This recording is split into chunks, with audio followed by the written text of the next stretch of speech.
부천 10페이지 보시면 양쪽 가로 2번 불의한 자들을 경계하는 내용입니다. 불의한 자들.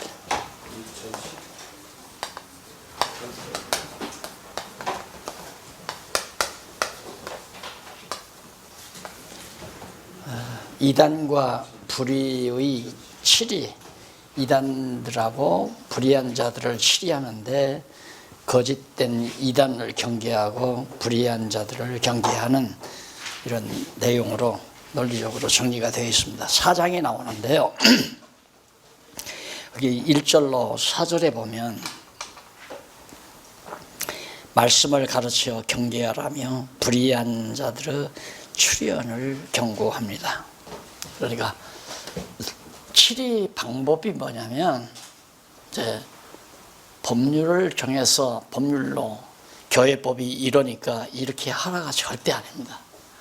그거 아니고 여기 내용 말씀대로 하나님 말씀을 가르치다가 보면 아까도 말씀드린 하나님의 말씀이 나를 정복해버리죠. 그러니까 예를 들면 이런 거나 똑같습니다. 저희 그 뒷산 산책로에 멧돼지가 나왔다고 한번 공고문이 나왔더라. 멧돼지가 나왔으니까 조심하라. 그 뒤로는 내가 한 번도 산을 안 올라갔어요. 왜? 관리소 사무소에서 대낮에 멧돼지가 나타났습니다 그러니까 난 믿어질 거 아니에요. 그게 멧돼지가 출현했다고 하는 말이 믿어지니까 그게 여기에 딱 입력이 된 거예요. 그러니까 안 가지는 거예요. 그 산에 안 가진다 이 말입니다. 그러니까 하나님의 말씀만 성경만 잘 성도들에게 가르치면 이게 하나님 말씀이다. 목사 말도 아니고 부흥사 말도 아니고 형님 말도 아니고 어떤 학자 말이 아니라 하나님께서 성령으로 감동해서 바울을 통해서 하신 말씀이다. 그러니까 이게 하나님의 말씀으로만 믿어져서 머리에 입력이 되면 안 해진다 이거죠. 그 일이 안 해진다 이거예요. 그러니까 말씀으로 다스리라는 말은 그겁니다. 성경을 성경대로만 잘 가르치면 그 성경 말씀에 의해서 성령의 교통하심. 그러니까 우리 신약교회에 가장 중요한 게 뭐냐면 성경과 성령의 교통하심입니다. 성경은 표준이고요. 원리, 표준. 성령의 교통하심은 방법입니다. 그러니까 하나님께서 우리 성도들을 어떻게 다스려 가느냐면 하나님의 말씀을 성령 감동으로 깨닫게 해서 기억나게 해요. 머릿속에 담고 기억나도록. 그러면 예를 들면 제가 깜빡 잊어버리고 산을 갑니다. 산책하러 가는데 내가 깜빡 잊었네. 여기 멧돼지 나온다는데 그럼 돌아오는 거죠. 그렇게 돼 있잖아요. 인간 구조가. 똑같은 원리예요. 그렇게 교회를 치리한다고 무슨 계급적에서 높으신 분, 그분이 그 밑에 지시하고 그 지시받아 또 밑에다 지시하고 이게 총회장이 노회장에게 지시하고 노회장이 당회장에게 지시하고 당회장이 당회원들에게 집사들에게 교인들에게 이렇게 지시해서 교회가 다스려지는 것이 절대 아니다. 제가 하지 말란 말은 아니에요. 아니다 이 말입니다. 그건 아니에요. 그럼 어떻게 다스리는가? 성령께서 성경 말씀 이렇게 지금 목사님들이 교인이라고 한다면 내가 담임 목사를 하십니다. 그럼 목사가 열심히 성경을 가르쳐요. 그 하나님 말씀입니다. 내 말이 아닙니다. 하나님이 이렇게 하라고 했습니다. 술 먹지 말고 술 취하지 말라고 했습니다. 도둑질하지 말라고 했습니다. 성경에. 그럼 하나님께서 도둑질하지 말라고 했다. 하나님께서 술 취하지 말라고 했다. 그럼 그게 입력이 된다면 하나님이 그렇게 말씀하셨다. 그러면 친구들 만나서 서령 한잔하러 같이 가자. 갔더라도 성령께서 그 머릿속에 있는 말씀이 기억나게 해서 하나님께서 술 취하지 말라고 했다. 이 말씀이 기억나게 되면 나는 안 할 거야. 나는 사이다를 한 컵 먹지. 사이다 불러서 사이다 한 컵 먹는 거죠. 그러니까 그렇게 교회가 다스려져야 된다. 그것이 말씀을 가르쳐서 불의한 자들을 그런 사람 만나면 안 돼. 사람 만나게 하면 자꾸만 불의한 행위를 한단 말입니다.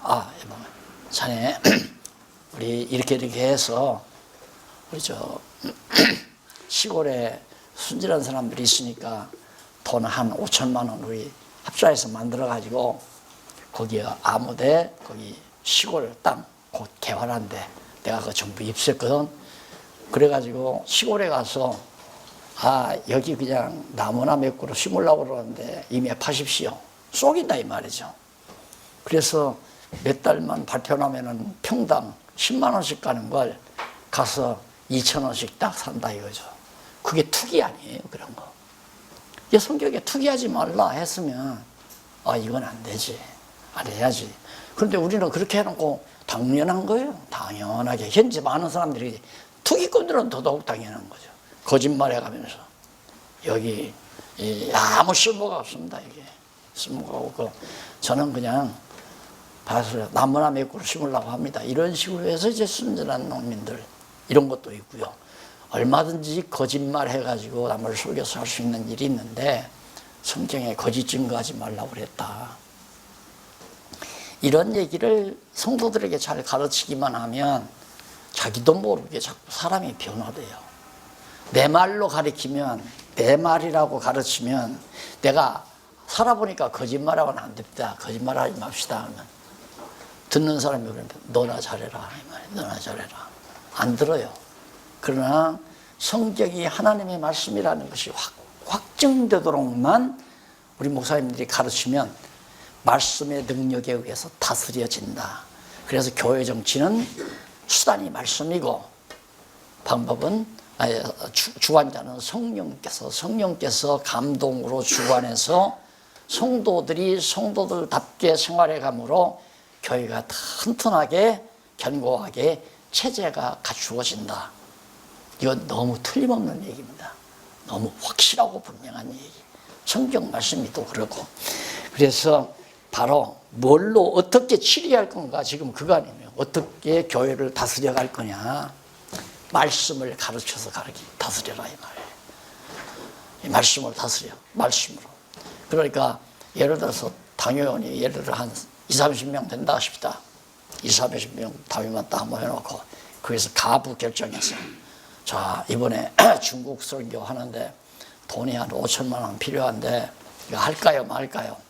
당회원 30명이 딱 하는데 하자는 목사님 당회원들이 예를 들어서 30명 중에 19명이고 반대자가 11명이다. 그러면 결정됐다 이거예요. 이게 이제 교회 정치 아닙니까? 쉽게 말하면. 그건 아니다 이 말이에요. 절대 그거 아니다. 결의를 19명이서 11명은 반대하고 19명이서 결의했기 때문에 된 것이 아니라 선교는 전파하는, 복음 전파하는 건 이건 교회가 해야 될 책무입니다. 직무. 교회가 당연히 해야 될 직무입니다. 하실 분은 하시고 하기 싫으면 안 하는 거고. 그러니까 예를 들어서 장로님 30여 분 가운데 11명은 참수하고 19명은 반대하면 반대하는 장로님은 안 하셔도 됩니다. 저는 그러고 싶어요. 전 지금 현재 그러고 있고요. 또 찬성을 11사람이 하고 19명이 반대했습니다. 반대하는 것도 성령께서 그분에게 찬성할 마음을 안 줘서 안 한 거니까 그러면 반대하신 분 안 하셔도 됩니다. 그러면 30명이 다 내면 예를 들어서 10만 원씩 내면 300만 원인데 11명이 내니까 110만 원밖에 안 될 거 아니에요. 예를 들면. 그럼 110만 원만 가지고 하는 거예요. 그러니까 교회 일이란 가부 결정해서 거수기 손 들어가지고 하는 게 아니다. 하고 싶은 분은 하고 하기 싫으면 안 하면 되는 거예요. 이게 세상 정치라고 하는 건 지금 국회에서 비준해야 되겠는데 숫자가 되느냐 안 되느냐 굉장히 따져. 그런 거에서 배워가지고 교회 정치도 그렇게 지금 해나간다니까요. 그러다 보니까 저 목사 완전히 패거리로구나 저건. 근데 내가 왜 반대 못하나. 만약에 반대했다가는 목사님한테 찍히니까 이러면서 손을 놔야 돼요. 그러니까 목사님들이 은퇴하고 나면 이제는 너는 팔 떨어졌다, 날개 떨어졌다. 그 다음 이제 목사님 배신하는 거죠. 아, 내가 당신 임기 때 참 당신 눈치 많이 봤어. 이제는 당신 눈 볼 것 없어. 그리고서 이제 목사 반발하고 나오는 거 아닙니까? 절대 가부 결정해서 민주주의 방식, 어떤 분은 장로교는 민주주의란 참 정상적인 정치지, 천만의 말씀이 제대로 전파되어진 곳만이 진정한 참 교회입니다. 그러니까 목사님들이 할 일은 하나도 말씀, 둘도 말씀 가르치고, 셋도 말씀 가르치면 말씀 가르치는 데서 모든 거 다 이루어져요. 전파도 되고 수호도 되고 치리도 되고 다 이단 경계도 되고 불의한 자들 치리도 되고. 그러면 자꾸 말씀 배운 분들이 아 저건 아닌데, 그런데 갑자기 뭐 신천지가 들어와가지고 아 예를 들어서 바르게 성경만 가르쳐 놨다면 계시록 제대로 성도들에게 가르쳐서 여러분 14만 4천은 유대인 가운데 바로 그 순교자들의 역입니다. 그 외에 신혼 입은 무리가 엄청 수도 헤아릴 수 없을 만큼 신혼 입은 무리에 있는데 우리는 그 흰옷 입은 무리 가운데 들어있습니다. 그렇게 해서 성도들이 그렇게 깨닫고 나면 예를 들어 신천지가 들어와서 14만 4천 안에 빨리 들어와야 된다. 안 그러면 우리는 믿어봐야 필요 없다. 빨리 지금 숫자 거의 쳤다. 야 웃기지 말라. 어떻게 그렇게 무식한 소리 하느냐. 이리 와봐. 성경 딱 계시록 펴놓고 봐. 여기 흰옷 입은 무리야. 우리는 14만 4천은 유대인들의 순교자들의 영의 숫자를 말하는 거예요. 그 숫자가 차야 예수님 재림한다.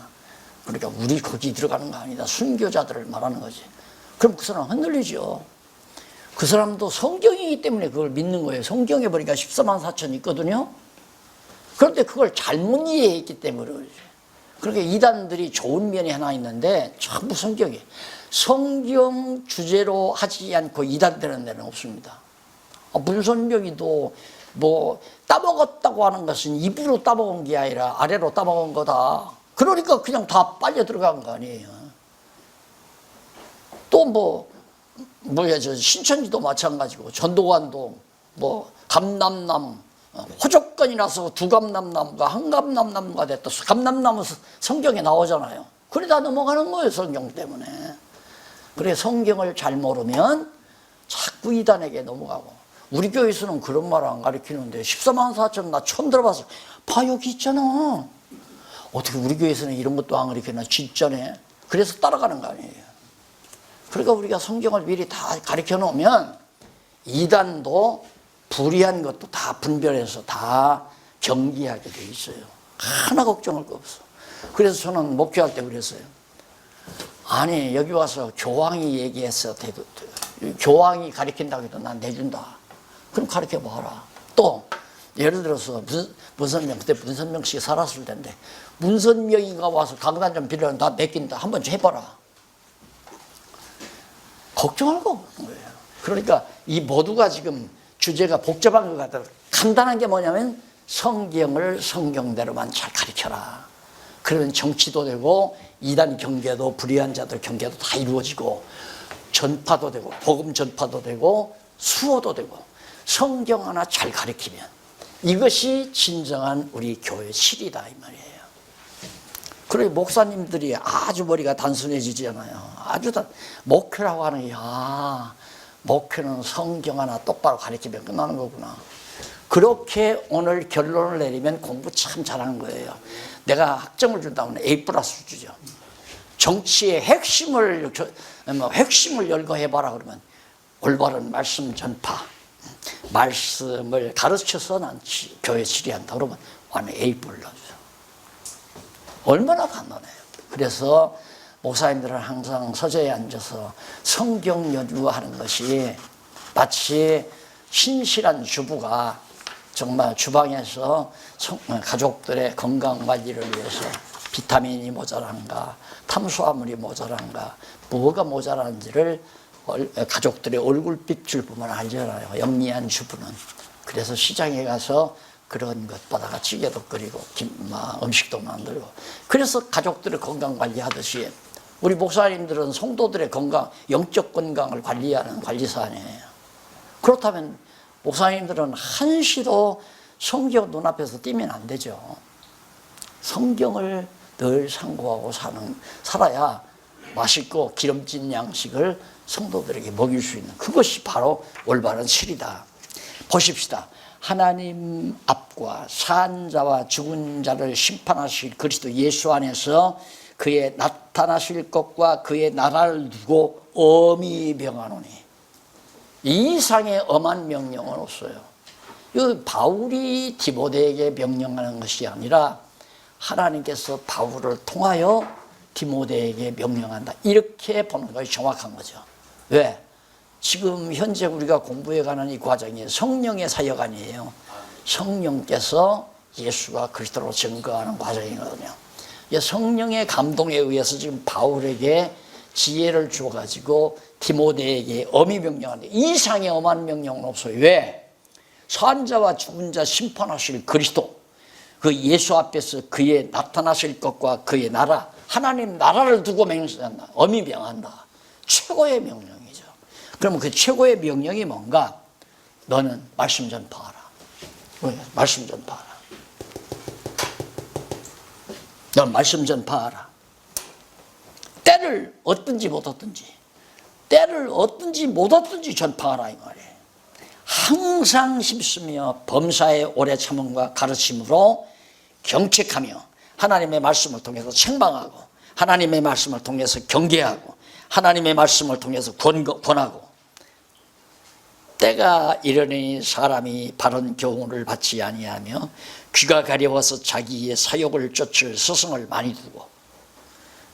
사람들이 자기 귀를 즐겁게 하는 사람은, 집사님 너무 힘들어하지 마세요. 기도 열심히 하면 하나님께서 축복해서 다 빚도 갚고 형통케 하실 겁니다. 얼마나 듣기가 좋아요. 그렇죠? 그렇게 얘기하면 힘이 나잖아요. 목사님이 그랬으니까 나도 이제 기도만 열심히 하면 하나님께서 노다지 얻게 해가지고 대박 터지게 해서 빚도 갚고 우리 가정 경제도 풀리고 잘 될 거라고 하는 막연한 기대를 가지고 살아가는, 그런 말을 사람들은 즐거워한다, 이 말입니다. 그래서 우리나라 크게 성공한 분이 성경 구절 하나 갖고 성공했잖아요. 내 영혼이 잘된 같이 범사가 잘되고 강건하다. 그때 당시, 그러니까 60년대 초뿐만 아니라 50년대 초에 얼마나 비피했습니까? 그때 그냥 막 성령바람 불었다고 방언 난리치고 할 때 모여온 사람들에게 내 영혼이 잘된 것이 범사가 잘되고 강건하기를 원하나, 이것 갖고 삼박자 구원 교리를 만들었잖아요. 영혼만 잘되면 돈도 잘 되고 사업도 잘 된다. 범사가 잘 되니까 사업 잘 되고. 그 당시에는 의료보험도 없고 정말 병원 한 번 가면 거들나는 겁니다. 살림. 강건하다. 그러니까 그거 믿고들 막 모여드는 거, 구름 때처럼 가서 안수 받고 병 나았다는 소리도 듣고. 그러니까 그런데 지금 안 되잖아요, 그게. 그러니까 그런 달콤한 말, 사람 듣기에 정말 달콤한 말이 아니라 하나님의 말씀은 경기하고 경책하고 그 다음에 권하고, 그렇게 하지 말고 이렇게 해라, 그걸 목사말로 권하면 안 됩니다. 저는 그랬어요. 예를 들어서 연보 안 낸다, 충성 안 한다, 뭐 열심히 없다 이런다고 해서 그때 내 말로 하지 않았어요. 성경을 가르치면 연보 내용이 나오잖아요. 사정없이 해버립니다. 사정없이. 하기 싫으면 안 내도 된다. 그러나 앞에서 이제 사정없이. 왜? 성경에 나오는 얘기니까 가르치는 거야. 하든가 말든가. 그런데 성경이 안 나오는데 공연히 요즘 연보가 안 나오고 교회 재정이 복잡하다고 해서 그걸 근거 삼아서 목사가 연보 얘기하면 성도들이 목사가 돈에 완전히 눈이 혈안이 돼 있구만, 속으로 그런 사람들이 있어서 떠나버린다, 교회를. 그런데 성경에 고린도서에 연보가 같은 거 나오잖아요. 연보의 원리는 부요하신 그가 우리를 부욕해 하시려고 낮아지시면, 그렇게 완전히 가난하게 되셨어요, 예수님이. 그리스도의 지체는 그렇게 사라지는 겁니다. 내게서 연보 생활이 없다는 건 아직 그리스도의 지체가 안 됐고, 됐어도 마비 현상이 있다. 예를 들어서 이 팔이 마비 없이 이 몸에 연결이 되어 있으면 머리가 요구하는 대로 잘 움직입니다. 전부. 그런데 여기 마비가 오면 머리는 이걸 가지고 글을 쓰고 싶은데 쓰려고 하면 턱 그냥 붙이고, 가짜 쓰려고 해도 가짜가 써지는 게 아니라 아짜가 써지고, 내 마음대로 이 머리대로 안 된다 이 말이에요. 그렇게 연보하기 싫다는 것은 그리스도의 지체와 마비 현상이 이루어졌거나 지체가 안 됐거나 둘 중에 하나 아닙니까? 가만히 들어보니까 맞잖아요. 그러니까 성경이 나올 때 철저하게, 그동안 연보 생활 안 하는 사람이 양심의 가책도 받고, 내가 완전히 욕심꾸러기로 그리스도와는 먼 생활을 했구나. 그때 정확하게 가르치는 거죠. 내가 하나님의 소유가 됐는데 지금 여러분 가지고 있는 집, 빌딩, 은행 통장, 성도들이 당신들 이름으로 있다고 해서 당신 거 아닙니다. 내 생명도 주의 것인데, 나를 보속해서 이미 저 가운데 날 건져냈을 때는 내 생명도 내 모든 지혜도 시간도 정력도 소유도 온전히 다 그리스도의 것이 하나님의 것이 된 겁니다. 그런데 한 달에 1,000만 원 벌어서 100만 원 내놓고 900만 원 여러분 마음대로 써? 누구 마음대로? 누구 건데? 이렇게 가르치셔서 하나님 뜻대로 써야 돼. 하나님 뜻대로. 그렇잖아요. 어디 뭐 100만 원 벌어서 10만 원은 하나님 거고 9만 원, 90만 원은 자기 거라. 하나님이 그런 손해를 왜 봐요? 예를 들면 하나님이 다 벌게 한 거니까, 하나님이 다 지혜 줬어. 하나님께서 주신 건데 그걸 자기 소유로 알고 그냥 11조 내면 다 끝나는 줄 알고. 아니에요. 다 내, 다 죽어도 주를 위해서, 굶어도 주를 위해서, 살아도 주를 위해서. 이제 이런 식으로 정확하게 가르치면 여기 나온 대로 바로 책망도 되고 경계도 되고 번고도 되고, 그렇게 하나님의 말씀 자체가 그런 효능을 가지고 있다 이거죠. 그게 말씀을 말씀대로만 가르치면 오해될 거 하나도 없어요. 때가 이르리니 그렇게 사람들이 자기 듣기 좋아하는 거, 그래서 허탄한 이야기. 누구는 뭐 예를 들면 하나님의 말씀대로 뭐 11조를 3년 동안 했더니만 지금 제가 시골에 땅이 한 20만 평이 있고요. 그래 뭐 승용차가 외제 승용차로 지금 아들 거, 딸 거, 내 거에서 3대나 있고, 아파트가 지금 5채가 있고 뭐 어쩌고 하고 막 해대면 사람들이 붕 떠버리는 거예요. 야, 3년 동안만 하면 복 받는가 보다. 그런 식으로 다 한 거 아니에요. 나는 그걸로 만족 못하고요. 완전히 그냥 다 사나 죽으나 주를 위해서 사는, 그래야 그게 진정한 그리스도의 사람이죠. 안 그래요? 조금씩 이렇게 호주머니에서 조금씩 용돈 뺏지 말고 그냥 몽땅 주를 위해서 목숨도 생명도 사는 목적도 전부 다 주의 영광을 위해서 사는, 그래서 완전히 하나님의 사람으로 바꿔놓는 능력이 하나님의 말씀 자체가 가지고 있는 능력이다. 그런데 그것만 올바로 똑바로 가르치면 된다 이거예요. 4장 9절로 13절 보면 버리고 간 자와 동력자들의 동정 및 임지에 대해 알려줍니다. 지금도 목사님들도 그렇지만 정말 목사님들 곁을 떠난 많은 후배들도 있고 동료들도 있겠죠. 저도 마찬가지입니다. 말씀 좋다고 다 몰려와서 난리치지만 또 물러가기도 하고 또 새로운 분이 오기도 하고. 지금 그 얘기예요. 너는 어서 속히 내게로 오라. 나한테 좀 와라. 대만은 이 세상을 사랑하여 나를 버리고 데살로니가로 갔고, 그레스게는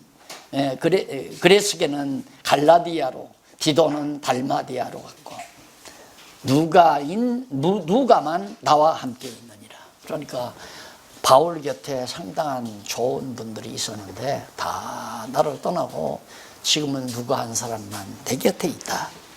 그러면서 하는 말이, 네가 올 때 마가를 데리고 오라. 아까 그랬죠. 마가복음이나 누가복음 같은 경우는 바울복음이라고 해도 과언이 아니다. 왜? 바울의 영향을 많이 받았거든요. 마가나 누가가. 그리고 데리고 오라. 저가 나와 함께 유익하니라. 그러니까 누구를 데리고 오라고 그러냐면 마가 데리고, 거기는 마가를 데리고 오라. 왜 그러냐면 복음을 증거하는 일에 마가가 꼭 동역해 줄 필요한 인물이다. 그러니까 마가 데리고 오라. 그러면서 두기고는 에베소로 보내었노라. 그때 바울이 이제 에베소 교회로 또 잠깐 보내기도 하고 빌립보 교회로 보내기도 하고 이렇게 보내서 교회들을 이렇게 다 잘 보살피도록 하는 역사가 지금 여기에 나와 있죠. 13절 내가 올 때 네가 올 때에 내가 드루와 가보 집에 둔 겉옷을 가지고 오고 또 책은 특별히 가죽 종이에 쓴 것을 가져오라. 네.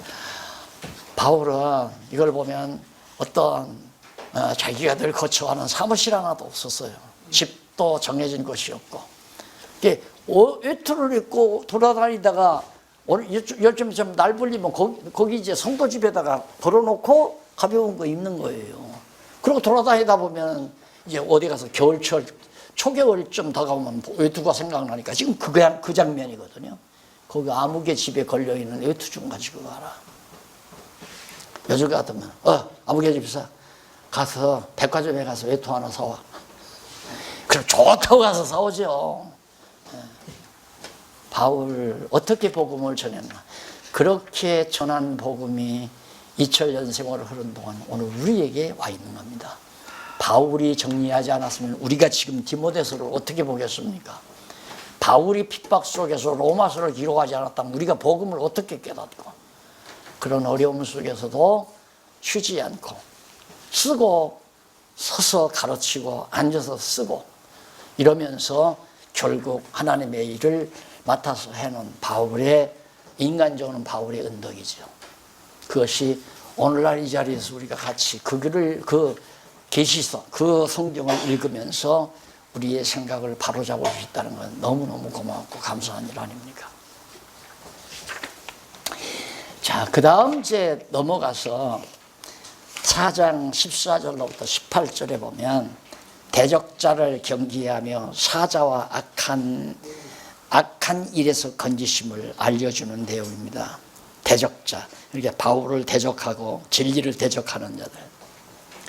그리장색 알렉산더가 내게 해를 많이 보였으며 주께서 그 행한 대로 저에게 갚으시리니 너도 저를 주의하라. 저가 우리 말을 심히 대적하였느니라. 이 세상에 인간끼리의 어떤 대적 행위는 그건 있을 수 있는 얘기예요. 그러나 순수한 하나님의 말씀을 대적한다고 하는 것은, 이건 나는 이 세상 살면서 가장 두려운 일이라고 생각을 해요. 말씀을 대적하는 일은. 그렇게 자기 마음에 안 맞다고 해서 대적하면 안 되는 거죠. 그것이 성경이 맞은가 안 맞은가. 그래서 데살로니가 사람들은 정말 너무 신사적이어서, 너무 신사적이죠. 신사적이어서 어떻게 했느냐, 바울의 말을 듣고 그냥 안 믿어요. 그냥 믿지를 않고 과연 바울이 어제 저녁에 가르친 말씀이 정말로 성경적인가, 그걸 확인하기 위해서 날마다 성경을 상고했다고 그랬잖아요. 너무 멋있는 성도들이죠. 그러니까 오늘 한국교회 성도들도 목사님이 지난 주일날 설교를 했는데 그것이 성경대로 맞는 얘기인가 안 맞는 얘기인가, 그걸 확인할 수 있는 성도들이 있는 교회는 기가 막히는 교회입니다. 참 멋있는 교회예요. 근데 목사님이 한 말을 무조건 꿀꺽꿀꺽 생기는 사람은 교회 버리게 하는 사람이에요. 그 사람이 좋은 사람이 아니라 교회를 버리는 사람. 아무거나 줘도 막 먹어대니까. 아기가 5살이 되면 부모가 해주어도 일단 맛을 봐요. 이것이 내 입맛에 맞나 안 맞나. 그리고 안 맞으면 안 먹어요. 5살만 돼도. 그런데 철다성 이제 막 젖된 이것은 쥐약을 타서 줘도 막 먹어요, 그냥. 그러니까 너무 성도들이 정말 어리다 이 말이죠. 무조건 저것이 성경 말씀인지 아닌지도 모르고 강단에서 목사님들이 하는 말은 다 하나님 말씀이야. 세상에 그런 법이 어디 있어요. 강단에서 톨스토이 얘기해도 하나님 말씀이야. 어거스틴 얘기해도 하나님 말씀이고, 강단에서 뭐 니체 얘기해도 하나님 말씀이고, 무슨 자기 장가 시집장가 가가지고 신혼여행 떠났을 때 얘기해도 그것도 그냥 하나님 말씀이야. 목사님이 설교하면서 자기 부부 얘기해도 그것도 하나님 말씀이고, 한국교회가 과거 그랬잖아요. 참 기가 막힌 교회가 한국교회예요. 그거 아니잖아요. 성경 얘기예요. 성경대로. 그래서 거기 보면 그렇게 말씀을 반대하는 그 사람 주의하라. 내가 16절, 내가 처음 변명할 때, 이게 변명이란 말은 복음을 증거할 때를 말합니다. 변명할 때와 때에 나와 함께 한 자가 하나도 없고 다 나를 버렸으나 저희에게 허물을 돌리지 않기를 원하노라. 바울이 복음을 가서 전하는데 한 사람도 안 받아. 한 사람도. 그래도 그들에게 내가 허물을 돌리지 않는다. 당연하잖아요. 하나님께서 깨닫지 못하게 하니까 안 받는 거니까. 그러니까 듣든지 안 듣든지, 때를 얻든지 못 얻든지 관계없이 우리는 선포만 하면 돼요. 하나님의 말씀 선포만 하면. 이게 예수님이 그랬잖아요. 귀 있는 자는 들으라 그러면서 가서 복음을 증거해서 안 받고들랑 나오면서 발에 먼지 떨어버리라. 먼지. 증거로 삼게. 그러면 이 다음 하나님께서 심판하실 때, 그 박용기라는 사람이 가서 왕성교회 가가지고 다 그 얘기 다 했다고 먼지가 일어나서 증거한다 이 말. 쉽게 말하면. 그럼 얼마나 우리는 듣고 안 듣는 건 문제가 아니거든요. 안 듣고 듣는 건 누구가 주관하면 성령께서 귀를 열어주느냐 안 열어주느냐의 문제니까 그건 내 소관이 아니잖아요. 그러니까 무조건 듣거나 말거나 성경대로만 얘기해 주는 거, 이것이 우리 책무다. 지금 바울이 디모데에게 하는 말이 그겁니다. 다 반대했다는 그들에게 허물 안 돌렸다. 않기를 원하노라. 그러면서 주께서 내 곁에 서서 나를 강건케 하심은 나로 말미암아 전도의 말씀이 온전히 전파되어 이방인으로 듣게 하려 함이니라. 참 바울 얼마나 해석을 잘하는지 몰라요. 유대인들에게 그렇게 복음을 전해도 하나도 안 듣는다. 그럼 왜 안 듣게 하냐? 하나님께서 바울을 이방인에게 보내려고, 이방으로 보내려고. 그래서 유대인들이 안 듣게 만든 거다 말해. 그러니까 사도행전에서 그 역사를 보면 바울이 쫓겨가는 곳이 복음 전도지예요. 예를 들어서 에베소에서 반대하면 빌립보로 가요. 빌립보 가면 거기서 복음을 전하는데 또 대적자들이 또 잡아 죽이려고 그래요. 그럼 또 도망쳐서 데살로니가로 가요. 가는 도망간 그곳이 바로 복음 전도지라 이 말입니다. 네. 나처럼 하나님이 가만 놔두면 가만히 앉아서 교인들한테 대접받고 편안하게 목회나 할 것 같으니까 못하게 하나님께서 막으시는 거죠. 정말 우리 사명은 전파와 수호입니다. 진리를 전하고 진리를 지키는 일. 이것만 우리가 성실하게 한다면 하나님이 우리 책임져요. 확실하게 책임져요. 저는 간증이라기보다도 확실하게 분명해요. 그냥 이것만 분명하게 내가 무장을 해서 나는 이 진리를 위해서 죽는다. 이 진리를 위해서 나는 산다 하고 전파하고 수호하는 일에 온 생을 걸어버리면 하나님이 가족도 책임져주고 가정도 책임져주고 자녀들도 책임져주고 모두 하나님이 다 주관해 가신다. 그러면서 거기 보면 강건케 나로 말하면 이방인에게 전도하라고 한 사람도 나를 영접하는 사람이 없었다. 그러면 예를 들어 여기 내가 이제 와서 가르치는데 목사님들이 한 분이 안 와. 한 분이 안 오면 왜 안 오는가? 여기서 하지 말고 다른 데서 하라 이 말이고요. 이 말이라 이 말입니다. 바울이. 그래서 그들을 나는 책망하지 않는다. 왜? 하나님께서 날 다른 데로 보내려고 여기서 아무도 받아들이는 사람이 없으니까. 아침에 내가 또 와봤는데 아무도 오는 사람이 없어. 시간 9시 반이 지나서 10시가 다 되는데도 한 사람도 안 와. 그러면 내가 화내고 갈 필요가 없잖아요. 아, 여기서 하나님이 하시지 말라는 거구나. 다른 데로 가라는 거구나.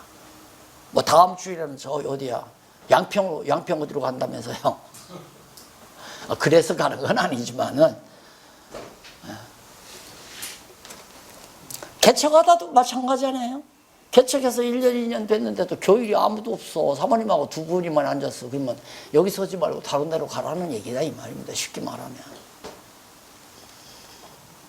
그러면서 그 뒤에 보면 이방인으로 가게 하려면이 내가 사자의 입에서 건지원이라. 사자의 입에서 건져졌다. 그러니까 바울이 죽을 고비를 얼마나 많이 견뎠습니까? 돌로 맞아가지고 또 40에 하나 가만네. 그게 39대를 맞았다는 얘기죠. 그럼 맞아 왜 안 때려? 40대를 왜 안 때렸냐? 죽으니까. 죽일 자를 때리는 거거든요. 그러니까 죽기 직전까지 매맞고 결국에는 하치작에 버려졌잖아요, 바울이. 그 속에서 나를 하나님이 건져냈다. 예, 디모데에게지만 너 각오 단단히 해라 이 말이에요. 복음 전도의 생활이 그렇게 만만한 게 아니다.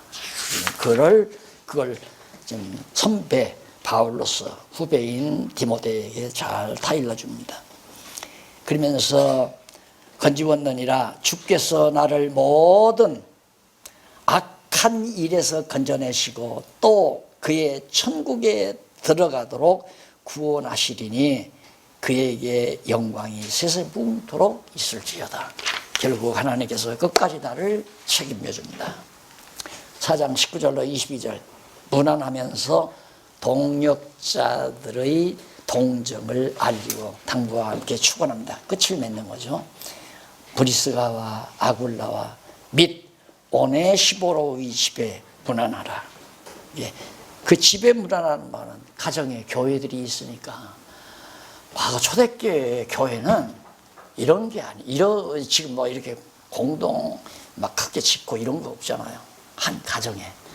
그래서 보통 조금 큰 가정이래야 집이래야 사택이라도 이 가정주택이라도 좀 큰 집은 20-30명 거실에 모일 수 있잖아요. 그런 식이에요, 교회. 에베소 교회라든가 두아드리아 교회라든가 빌립보, 에베소, 뭐 데살로니가 교회 이런 교회들이 막 이렇게 조직이 되고 막 큰 교회가 아니라 그냥 몇 가정씩 모여서 말씀 공부하고 연구하고 그 말씀 공부하고 편지로 오는 말씀도 듣고. 그러니까 그 당시는 설교가 아니라 모이면 예를 들어서 세 가정이 모여서 한 11명 모였단 말입니다. 모이면 바울한테서 편지가 와요. 옥중에서 쓴 편지가 에베소서나 빌립보나 디모데서도 마찬가지고. 편지가 오면 한 사람이 있어서 그거 읽어줄 수도 있고 바울도 또 그걸 부탁해. 너희만 그거 읽지 말고 어느 교회로 해라메라 돌려봐라. 그게 교회였어요. 근데 우리는 지금 막 성경 빠졌다는 성경이 다 있는데 모여서 성경 공부하는 게 교회죠. 모여서 성경 공부하는 게 교회란 말입니다. 제사 드리는 게 교회가 아니고.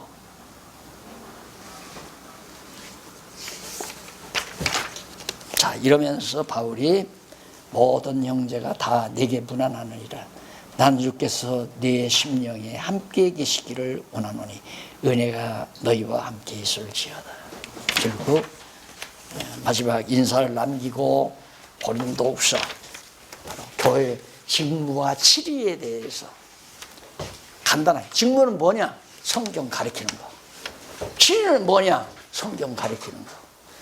직무도 성경 가르치는 거고 치리도 성경 가르쳐서 치리하는 거고. 이게 성경 가르치는 것으로 끝나는 거예요, 교회는. 그 이상 뭐 이유 있으면 얘기해도 됩니다. 이유가 없잖아요. 성경 가르치는 게 공부예요. 돈이 없어서 교회 개척을 못한다. 아니 어떻게 교회 돈 가지고 교회 개척하려고 그래요. 그냥 여기 박윤 목사님도 뭐 처음부터 이렇게 얘기했어요? 처음에 몇 가정 아니면 몇 성도 메고 있겠죠. 혹시 사모님하고 둘이 시작했는지도 모르죠. 하다가 보니까 점점 늘어나니까 공간이 모자라니까 돈 내서 짓고 이렇게 해서 하는 거죠. 아, 가정에서 모이면 교회 아닌가요? 어디 잔디밭에 오늘 같은 날은 나무꾼을 잔디밭도 교회 충분히 돼요.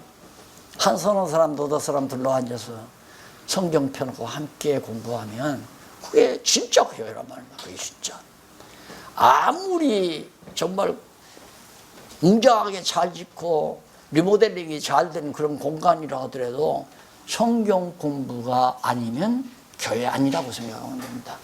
교회 직무에서 떠난 교회다. 그리고 직무가 떠나니까 치리도 안 되니까 정치적으로 할 수밖에 없다. 내 말 들어야 한다. 나는 도의장이다. 나는 총회장이니까 내 말 들어야 한다. 이렇게 해서 할 수밖에 없잖아요. 성경 가르치면 다 끝나는데.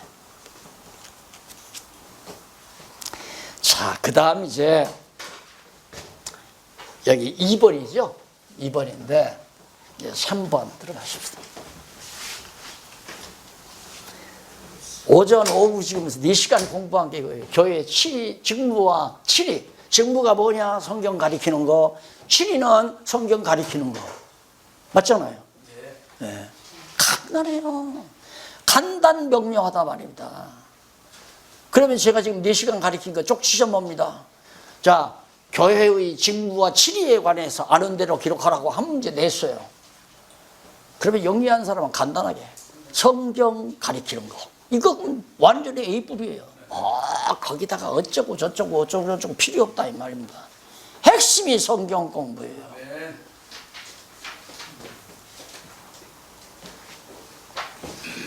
자, 그러면 3번. 목사님들 용서하십시오. 저보다 연상 되신 이 90세 되신 대형님도 계시고 동년배도 계신데 제가 말이 좀 과격하더라도 용서하시고, 나는 목사님들에게 이렇게 고함치는 게 아니라 지금 눈으로 안 보이는 사람들이 많이 듣잖아요.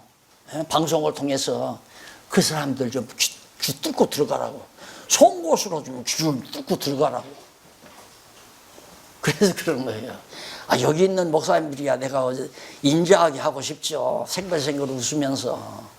그런데 안 보이는 사람들 때문에, 안 보이는 사람들 때문에. 지금 들으면서 피피하는 사람이 있을 거예요.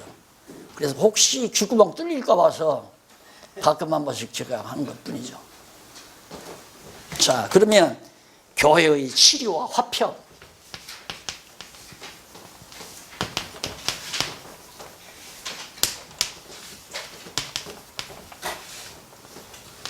이제 디도서부터, 디도 이렇게 쓰나요? 디도서부터 뭔까지, 빌레몬까지. 디도 빌레몬, 이것이 치리와 화평. 그러니까 교회 치리를 잘하면 교회가 화평스럽다 이 말입니다. 화평스러운 게 교회 특징, 교회의 본질 아니에요. 교회는 평안해야 돼요. 평안하고, 왜? 하나님 나라니까, 지상에 있는 하나님 나라니까. 하나님 나라에는 싸움이 없잖아요. 싸워서는 안 되죠. 화평해야죠. 이렇게 말씀이 바르게 전파되게 되면 치리가 잘 돼서 교회가 화평스럽게 된다. 이게 이제 결국 교회 치리와 화평에 대한 내용입니다. 기도하시죠. 살아계신 하나님 아버지, 감사합니다. 전에는 전혀 상면, 서로 안면도 없었고 사귐도 없었고, 그런데 하나님께서 이처럼 좋은 동력자들과 함께 말씀 안에서 사귀게 하시고 점점 그리스도 안에서 한 지체로 또 한 동력자로 자리매김할 수 있도록 은혜 주신 것을 감사드립니다. 하나님 아버지요, 우리가 하나 되는 것이 인간적인 생각이나 또한 어떤 정치적인 계획이나 이게 아니고 온전히 주의 귀한 말씀 안에서 성령으로 하나 되어 사는, 그리고 선한 일에, 그리고 선한 싸움에 함께 진력하는 귀한 동역자들 되게 하시옵소서. 우리 목사님들 가정과 교회의 주의 평안이 함께 하시옵시기를 비우며 예수님 이름으로 기도드립니다. 아멘.